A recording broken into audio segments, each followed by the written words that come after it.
Many interpreters work in sensitive and challenging contexts, and they need support.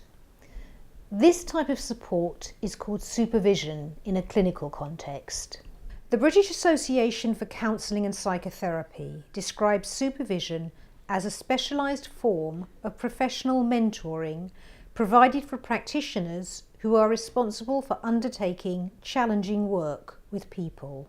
Supervision can also be considered as a protected, reflective, shame-free space where people can think about and learn from the work that they've been doing.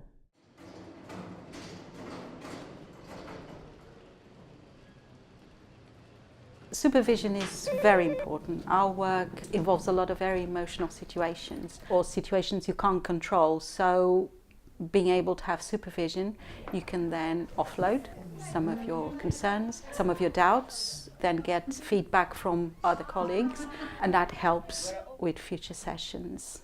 So you're still maintaining confidentiality, you're still talking within official settings. You're not telling them their names of the clients, you're talking in general, but you're still able to talk about those things. As interpreters, we are self-employed, we work alone.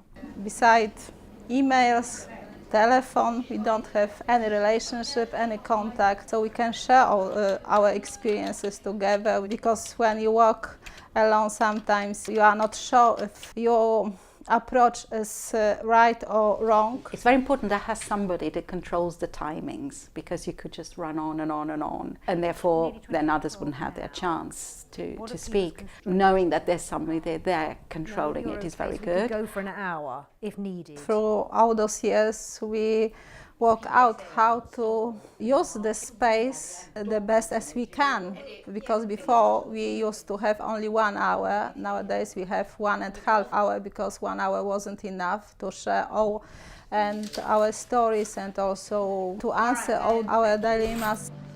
We're so used to each other. I don't think any of us feels embarrassed about anything we talk about. So just knowing that is a huge bonus, because you go to your different bookings, you have these things loaded onto you, and they can be difficult at the time. You can't allow them to interfere with your work. You know that sometime soon you will have a supervision session, and whatever things that have affected you more, whether it was in the way you've worked or something that's gone particularly bad or something that's gone particularly good, you can bring it to the supervision session. And you know there it's a very safe place to just offload or just debate things and get other people's perspectives on things. I've spoken to other people that work in other environments, and their description of supervision quite shocked me, because they said, oh no, we just talk about the cases. Yes, it's very friendly, that's important. And you don't feel compelled to say things. You are given time and space. You're allowed to say as much or as little as you want to. You need that space to bring things to, things that have been left with you, that can then interfere in your own private life. Because if you don't offload here, it's going to come out. And sometimes in the wrong situations. It's not just unusual, it's unique. And the other thing it gives us, we've all become a lot more assertive. We used to think of ourselves, or made to feel, as add-ons to these sessions. You just happened to be there because they needed you, but no importance was given. We didn't feel we were on par with the practitioners. We weren't part of the team. Once we had training with Mother Tongue, we became a lot more assertive, a lot more confident in our work. And that reflects on the sessions. And I now feel that the practitioners and anyone we interpret for feel we are part of that team. We are an essential part of that team. Without us, actually, there would have been no meeting at all. Once we come out of the session, it makes me feel like flying on air, feeling very light and full of enthusiasm and confidentiality to go forward. No matter how good you are at your job, we're all fallible.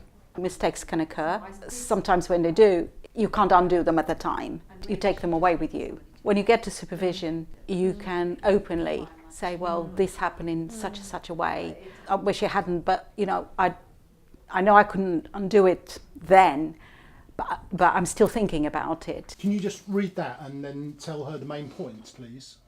Oh.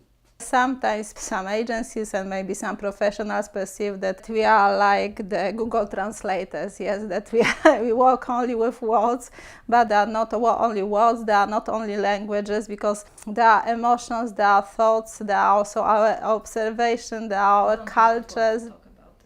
Why is he looking at you? He should be looking at me. But sometimes things don't work as they're supposed to, even though you've tried. So that's fine, because then you know next time you come to supervision, you can voice your issues. We know that then there's somebody. Beverly will go back and try and find out why things didn't work out, because they've already been sent the code of practice, how the session is supposed to work. We have Beverly, who's in charge, and we can talk to her. She's sometimes in a better position to go back to the clinician and say, you know, these things have come up, you know, what can we do about those? Often this is the only place where we can even generally talk about our other work, even. In a lot of ways, I wouldn't have been able to do other work if I didn't have this space offered by Mother Tongue. It gave me more confidence. We come from different cultures, and it is wonderful experience. I learned so much about the different cultures, about how people react, behave, how people think and feel in different ways.